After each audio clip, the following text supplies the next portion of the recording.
अस्सलाम वालेकुम my beautiful viewers, welcome back to my channel mom recipes by Shazia. कैसे हैं आप सब? उम्मीद करती हूँ आप सब भी खैरियत के साथ होंगे। तो आज हम बनाएंगे गुड़ वाली रोटी।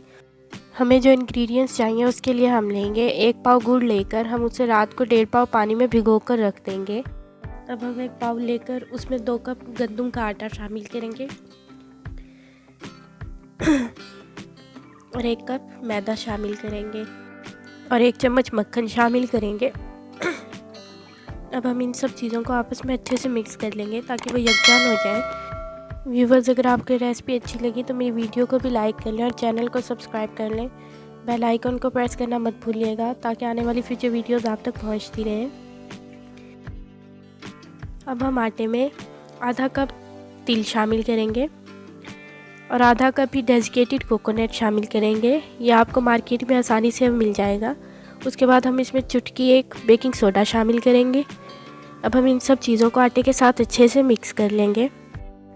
1 पाव गुड़ लेकर उसमें 1.5 पाव पानी शामिल कर लें और उसे रात को रख दें और सुबह को उस पानी को छान लें और छानने के बाद आटा हम उस पानी के साथ गुड़ के गूंद लेंगे।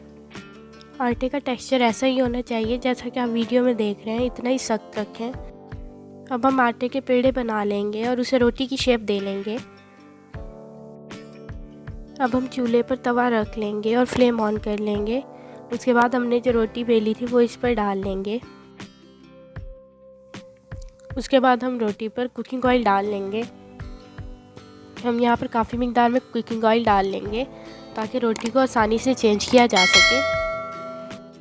व्यूवर्स, अगर आपको ये रेसिपी अच्छी लगी तो मेरी वीडियो को भी लाइक कर लें, चैनल को सब्सक्राइब कर लें ताकि आने वाली फ्यूचर वीडियोज़ आप तक पहुँचती रहें। अब रोटी एक तरफ से पक चुकी है, अब हम उसे दूसरी तरफ से भी पका लेंगे। इस पर भी हम थोड़ा सा कुकिंग ऑयल डाल लेंगे और इसे पूरी रोटी पर फैला देंगे। व्यूवर्स, देखें माशाल्लाह कितनी ज़बरदस्त हमारी गुड़ की रोटी बनकर तैयार हो चुकी है। इसी तरह हम सारी गुड़ की रोटियां तैयार कर लेंगे। अब हम गुड़ की रोटियों को सर्विंग प्लेट में निकाल लेंगे और सर्व करेंगे।